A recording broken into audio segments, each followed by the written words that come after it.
Adakah di antara Anda yang pernah mendengar nasihat, entah dari tetangga, entah dari orang tua, entah itu dari simbah, kakek nenek, atau dari siapapun, tentang kalau mau menikah atau mendekati waktu hari pernikahan, Anda sebaiknya tidak kemana-mana, atau bahkan lebih baik di rumah saja, dipingit.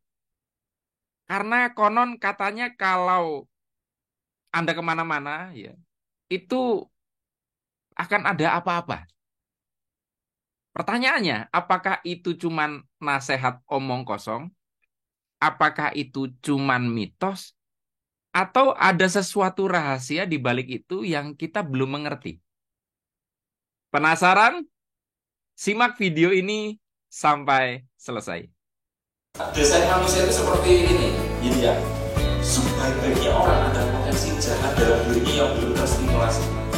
Sejahat-jahatnya orang ada kebaikan di dalam diri. Yang ini kalau kita sentuh terus ini mau besar.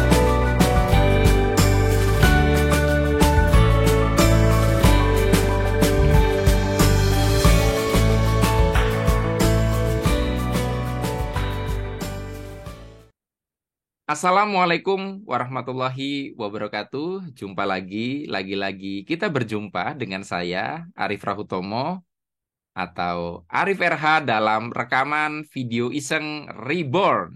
Cie. Ya, sebelum Anda bertanya-tanya kenapa kok backgroundnya biasanya dikasih virtual background, kok tidak ada ini cuman hijau aja. Karena ketika saya tampilkan virtual background, badan saya ikut hilang karena terbaca oleh sistem bahwa baju saya juga berwarna hijau. Jadi saya kelihatan cuman lehernya saja. Jadi ya sudahlah, saya tidak pakai virtual background, saya begini aja. Oke, jadi tema video kita dalam kesempatan kali ini adalah mengungkap misteri mitos tentang nasihat pernikahan gitu ya. Jadi mengungkap mitos tentang nasihat terkait pernikahan kayak gitu. Nanti terlalu panjang soalnya kalau dijabarkan tadi. Sebagaimana sudah saya sampaikan di awal ya, tentunya terutama untuk Anda yang tinggal di Pulau Jawa, saya tidak tahu nih kalau di Sumatera, di Kalimantan, apakah ada nasihat serupa. Kalau mau mendekati pernikahan, misalnya Anda mau nikah hari Minggu depan, ini kan hari Minggu nih. Jadi besok kan ada Senin, Selasa, Rabu, Kamis, Jumat, Sabtu. Masih ada 6 hari ke depan. Anda tuh sebaiknya nggak usah kemana-mana, nggak usah berpergian. Sebaiknya di rumah aja, gitu kan. Nanti takut ada apa-apa. Nah, apakah itu benar atau mitos? Itu kan pertanyaannya. Nah, saya tidak tahu Anda berada di kubu mana nih. Apakah Anda yang sangat percaya atau Anda termasuk orang yang menganggap itu cuman omong kosong, menganggap itu cuman mitos. Oke, saya mencoba untuk mengungkap ya secara logika. Jadi saya itu termasuk orang yang dulu sangat tidak percaya dengan nasihat itu. Ya, mungkin dalam pemikiran saya saat itu cuman ya kita kan tidak tahu kalau kita pergi-pergi itu siapa tahu nanti ada apa-apa, ada musibah di jalan akhirnya nggak jadi kawin gitu loh. Bisa karena pas jalan-jalan kemana-mana ketemu dengan wanita yang lebih cantik atau ketemu dengan pria yang lebih lebih ganteng untuk yang cewek ya. Nanti akhirnya kepincut lalu nggak jadi nikah. Bisa jadi sebabnya itu atau hal yang lain. Intinya meminimalisir sebab yang akan menggagalkan pernikahan. Jadi makanya wis pokoknya biar kamu di rumah aja sehingga yang kamu lihat yang ada dalam batinmu adalah orang itu yang akan kamu nikahi. Kamu tidak tergoda yang lain. Saya kira cuman itu. Nah, saya itu menikah di Purwokerto dan calon istri saya saat itu ya, Zakiyah, itu adalah anak bungsu dan dia sudah yatim piatu sehingga untuk ngurus pernikahan itu sendiri ya. Kakak-kakaknya jauh, ada yang deket tapi kan sibuk ya. Jadi praktisnya adalah orang tua saya waktu itu masih di Indramayu, saya di Purwokerto, saya sibuk mengurusi pernikahan kami ini, acara pernikahan kami walaupun ya maaf ya nggak gede-gedean sih. Cuman kan tetap ngurus ini gitu loh. Pikirannya tuh rungsing banget, penuh sekali. Belum kan ngurusin kerjaan macam-macam. Jadi seringkali kayak apa ya istilahnya tuh kayak Blank gitu loh. Sering sering ngalamin seperti itu. Bukan karena ngelamun menghayalkan malam pertama gitu, nggak kepikir karena udah sibuk ngurus ini, ngurus itu, ya nyiapin mas kawin dan sebagainya.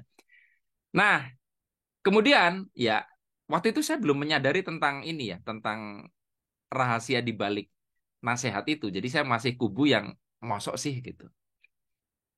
Jadi kira-kira mungkin sekitar seminggu sebelum acara pernikahan itu, seminggu atau 2 minggu saya lupa. Pokoknya udah deket. Saya itu menerima undangan training di kabupaten sebelah, sebelah aja, ya. Di kabupaten sebelah yaitu di Kebumen, kan nggak jauh tuh dari Purwokerto, paling 1 jam gitu. Eh, ya pokoknya nggak jauh lah. Kalau nggak Purworejo, Kebumen. Ya Kebumen, bener Kebumen. Kebumen, Purwokerto, Banyumas, Kebumen. Ya nggak jauh ya. Bumi Ayu, ya Allah, lupa karena saya sekarang di Jogja ya. Bumi Ayu, deket kan? Bumi Ayu itu deket ya. Nah, itu acaranya sebetulnya bukan acara berbayar ya. Dalam artian itu betul-betul acara di mana sosial. Saya cuman datang dikasih transport lalu pulang lagi. Jadi saya tidak dapat fee. Asli, serius. Jadi saya itu adalah acara sosial, acara berbagi. Nah, karena niat saya berbagi kan saya mikir wah saya mau nikah, niat saya adalah berbagi, siapa tahu saya dimudahkan dan macam-macam. Akhirnya saya pagi-pagi ya jam setengah 6 itu udah menuju ke Bumiayu. Dan Anda tahu, jadi situasinya pasti pagi. Ada kendaraan lambat di depan saya. Ya, saya bawa mobil ya. Saya nyalip, set. Langsung saya gas, jazz gitu. Entah kenapa mata saya yang kacau atau gimana. Di depan itu ada motor yang juga banter. Dan saya tidak mungkin lebih cepat lagi untuk mendahului mobil ini. Dan saya tidak mungkin ke kiri dong. Karena di sini masih ada mobil yang saya salip. Akhirnya yang saya bisa lakukan adalah ngerem. Mobil saya udah berhenti, sit, gitu. Motornya nggak bisa mengendalikan kecepatan dan nabrak bagian bumper depan. Juat! Dues, radiator pecah. Wah, itu kecelakaan intinya. Usut punya usut lah. Pokoknya saya harus ganti motor dan sebagainya. Ya, saya ngaku salah. Tapi untungnya ya, orangnya nggak apa-apa. Tapi motornya rusak.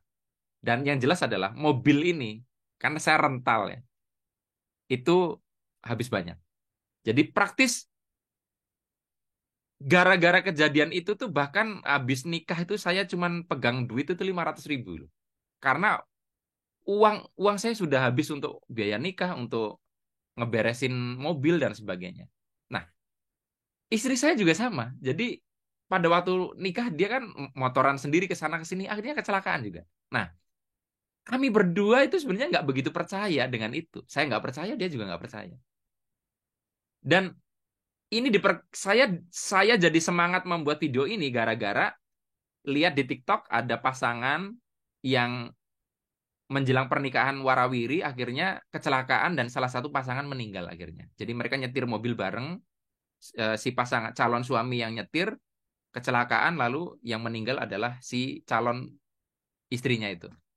Sehingga muncullah di situ komentar-komentar tentang bahwa kalau sebelum menjelang pernikahan tuh nggak boleh pergi-pergi dan sebagainya yang saya jadikan tema dalam video ini ya. Nah sekarang penjelasannya apakah itu mitos? Ketika saya mau bilang mitos, ternyata banyak yang ngalamin. Ya, saya salah satunya. Dan saya termasuk orang yang tidak percaya awalnya. Tapi kalau kita bilang bahwa itu pasti begitu, banyak juga yang tidak begitu. Lalu sebetulnya fenomena ini kenapa? Spesifikasinya kenapa saya ngalamin begitu? Oke, saya akan bahas menggunakan pendekatan ilmu vibrasi ya. Jadi gini, sebentar. Kita oret-oret dulu. Nah, jadi kan kalau secara vibrasi ya, kita ini ya manusia itu kan memancarkan getaran ya. Jadi di sini adalah vibrasi yang terpancar ya. Ini vibrasi atau getaran. Ini terpancar ya dari diri kita. Dan getaran ini sumbernya itu dari mana? Nanti saya jelasin. Yang jelas getaran ini akan membuat kita terhubung dengan semesta, dengan lingkungan, dengan kehidupan. Dan ini akan menghasilkan sebuah realita. Nah, kualitas realita kita ini ditentukan kualitas getaran ini. Kalau getaran kita lagi bagus, realita akan kemungkinan bagus. Kalau getaran kita lagi buruk, maka akan memungkinkan realita kita jadi negatif ya. Jadi kalau baik ya positif realitanya atau negatif. Nah, lalu dari mana nih sumber getaran ini berasal? Ya, secara sains ternyata getaran ini berasal dari kualitas pikiran manusia dan perasaan manusia, kombinasi keduanya. Nah, artinya apa? Ya, artinya ya, ketika kualitas pikiran dan perasaan kita sedang jelek, ya kita akan bisa mengundang sial gitu loh. Tapi kalau ini lagi positif, positif ini akan mengundang keberuntungan atau luck kayak gitu ya. Lalu terkait dengan tadi mitos tentang pernikahan tadi ya. Kenapa saya mengalami begitu? Kan tadi saya sudah cerita bahwa menjelang pernikahan itu entah kenapa ruwet. Jadi ininya ruwet sekali ya. Ini ruwet, perasaannya juga ruwet ya. Pokoknya kacau, kacau, kacau. Dan tentunya otomatis ini akan memancarkan vibrasi yang kacau juga sehingga ya sangat mungkin mengundang potensi potensi yang disebut ada apa-apa itu. Apa-apa. Apa-apa ini otomatis yang negatif-negatif ya kalau di dalam tradisional apa ya pendekatan Jawa gitu loh. Nanti ada apa-apa pasti itu yang negatif gitu.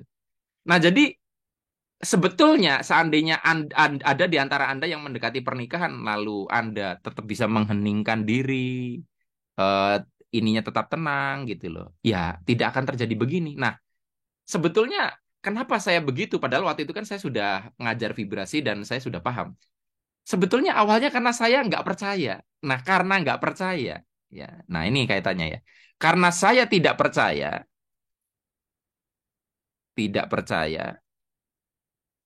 maka saya tidak melakukan antisipasi, ya kan? Saya tidak percaya bahwa itu ada mitos itu akan menyebabkan begini begitu. Padahal kalau saya percaya, ya, maka saya tuh langsung ingat, wah jangan-jangan secara vibrasi ini maksudnya. Maka saya akan berusaha mengkondisikan pikiran perasaan saya dengan lebih baik sehingga menjelang pernikahan saya tidak mengundang kejadian buruk. Atau kalau seandainya saya percaya pagi itu ketika perasaan pikiran saya lagi kacau dan saya nggak bisa mengelola itu, ya saya membatalkan acaranya. Karena saya jadi tahu bahwa ini nanti akan mengundang vibrasi saya pagi itu akan mengundang kejadian sial.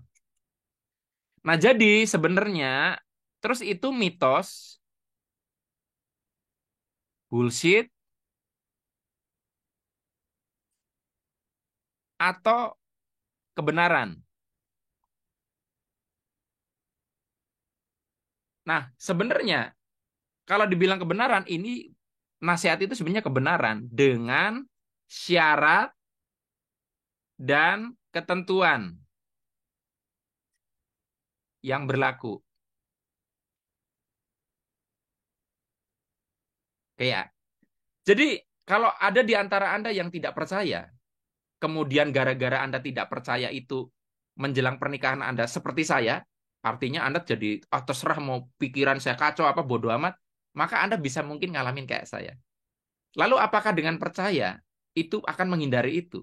Ya kalau Anda percaya lalu berusaha mengkondisikan diri Anda sebaik mungkin atau Anda nggak bisa mengkondisikan diri Anda tidak baik maka Anda menghindar, udahlah saya di rumah aja deh daripada nanti ada apa-apa karena saya kacau nih gitu loh. Maka Anda bisa ngindarin itu. Tapi kalau Anda percaya dan Anda tetap nggak bisa mengendalikan itu dan Anda kemana-mana, maka memperbesar potensi kemungkinan begitu.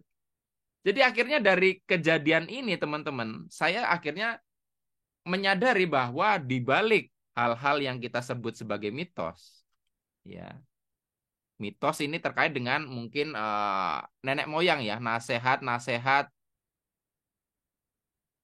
ya, orang jadul ya, orang zaman dulu, ya, orang jadul. Tulisan saya nggak bagus-bagus sangat amat nih. Di sini sebenarnya kalau kita telusuri pasti ada penjelasan yang logis. Hanya saja kita sudah terlanjur menolak ini. Reject dulu, menolak, akhirnya tidak mau mencari logikanya. Padahal di balik hal-hal yang kita tolak, bisa jadi ada kebenaran di situ, walaupun mungkin kebenarannya hanya 50%. Tetapi kan walaupun hanya 50%, ada kebenaran di situ. Jadi untuk Anda saat ini yang anti banget dengan nasihat-nasihat kuno gitu. Apa sih itu mah khusus untuk orang zaman dulu, untuk orang angkatan Orde Baru, untuk orang generasi kolonial misalkan. Ada di antara Anda yang kayak gitu, maka ya saya ngasih tahu aja suatu saat ketika Anda sudah mengalami kayak saya dan menemukan penjelasannya, akhirnya Anda akan menemukan kesadaran bahwa nasihat-nasihat zaman dulu itu sebetulnya ada nalar logisnya, tetapi karena saat itu mereka tidak memiliki keilmuan yang cukup secara logika, secara sains, maka mereka mengemasnya menjadi mistis. Nah, tugas kita sekarang adalah kita harus bisa menalar di balik hal-hal yang dianggap mistis itu, pasti ada kebenaran-kebenaran yang relevan dengan keilmuan kekinian yang modern. Jadi, oke, nggak apa-apa ya, tuh kan hilang bajunya ya. Jadi, teman-teman, sekali lagi saya mau menginformasikan bahwa dalam waktu dekat saya akan menyelenggarakan kelas online Law of Unpredictable ya, Law of Unpredictable Law, seni untuk menghadirkan keajaiban yang tidak disangka-sangka. Ini kelas online melalui aplikasi Telegram yang akan diadakan Sabtu Minggu 29 sampai 30 Juli 2023. 29 saya share materi di channel, 30 Juli ya saya mempersilahkan Anda untuk bertanya, lalu akan saya jawab satu-satu. Dan ingat ini Anda bisa sambi ya, tidak seperti Zoom yang Anda harus stay tune. Kalau ini sangat bersahabat untuk Anda yang mungkin waktunya agak susah untuk nongkrongin gadget gitu loh. Jadi gambaran umum materi training dan tanya jawab ini tentang mengundang keajaiban versi LOA versus versi LOW ya, karena banyak orang kan taunya LOA. Kita bahas LOW itu apa. LOA dan LOW dalam tinjauan sains modern, cara kerja keajaiban yang tidak disangka-sangka, aplikasi teknis keseharian untuk menggunakan LOW, strategi mengkombinasikan LOA dan LOW, dan sebagainya. Info dan pendaftaran, ya Anda bisa hubungi nomor WhatsApp saya di 0821 3699 7197. Untuk Anda yang member channel YouTube, ya saya, ya bukan subscriber ya, member, Anda akan mendapatkan harga 50% lebih murah dari harga umum normal. Untuk Anda yang member YouTube saya level 2, kelas ini gratis untuk Anda. Dan untuk Anda yang bukan member, ya harga Anda harga umum. Jadi kalau Anda ingin mendapatkan harga spesial, Anda klik tombol join atau gabung, ikuti prosedur yang diarahkan Google. Setelah Anda jadi member, silakan Anda bisa hubungi saya dan Anda bisa mendapatkan special price. Hanya ini yang bisa saya bagikan dalam kesempatan kali ini. Mudah-mudahan bermanfaat. Sampai ketemu lagi dalam video Iseng Reborn yang selanjutnya. Saya akhiri, billahi taufiq wal hidayah. Wassalamualaikum warahmatullahi wabarakatuh. See you.